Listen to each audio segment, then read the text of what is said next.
दोस्तों, legal and legal में एक बार फिर से आपका स्वागत है।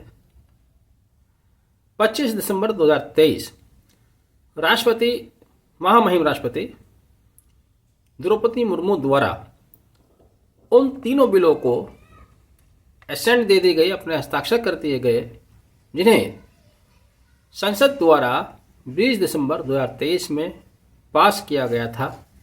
और इस तरह से ये तीनों बिल अब कानून की शक्ल अख्तियार कर चुके हैं। आप समझ ही रहे हैं, हम बात कर रहे हैं भारतीय न्याय संहिता, भारतीय नागरिक सुरक्षा संहिता और भारतीय साक्ष्य बिल 2023 की।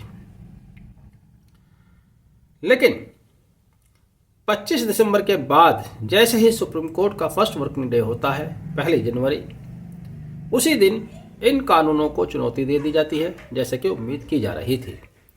जब पहली बार इन बिलों को पेश किया गया था कानून बनने से पहले, तीनों बिल मानसून सत्र में, तभी मैंने कहा था कि इन तीनों कानूनों को बनने के बाद सुप्रीम कोर्ट के समक्ष चुनौती जरूर दी जाएगी, क्योंकि केंद्र सरकार द्वारा एक बहुत बड़ा निर्णय लिया गया है, लेकिन बहुत ही बचकाने अंदाज में लिया गया है।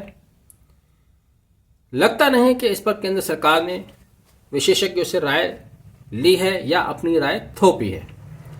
और यही कारण है कि एडवोकेट श्री विशाल तिवारी द्वारा एक PIL सुप्रीम कोर्ट में दायर की गई है, जिसमें उन्होंने सुप्रीम कोर्ट से मांग की है कि इन तीनों कानूनों के इम्प्लीमेंटेशन को स्टे किया जाए।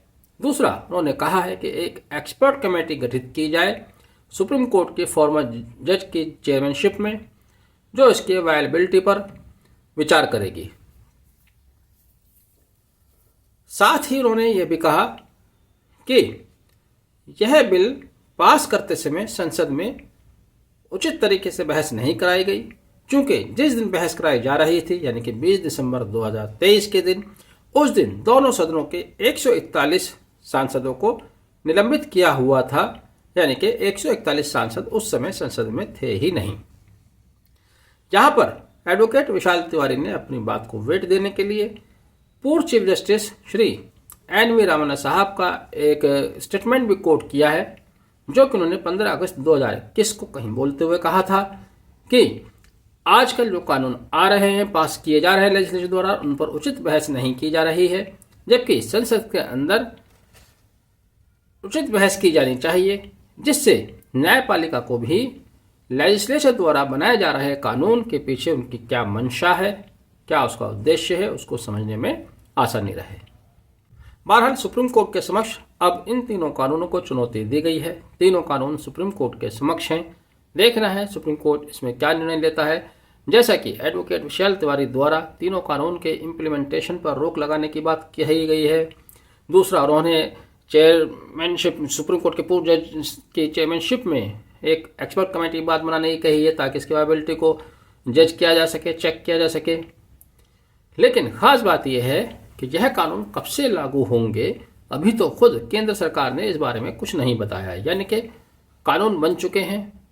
महामहिम राष्ट्रपति द्रौपदी मुर्मू द्वारा भी एसेंट दी जा चुकी है, तभी ये कानून की शक्ल इख्तियार किए हैं, लेकिन अभी कोई ऐसी डेट फिक्स नहीं की गई है जिस डेट से लागू होंगे। कुल मिलाकर ये कानून अभी लागू नहीं हुए हैं।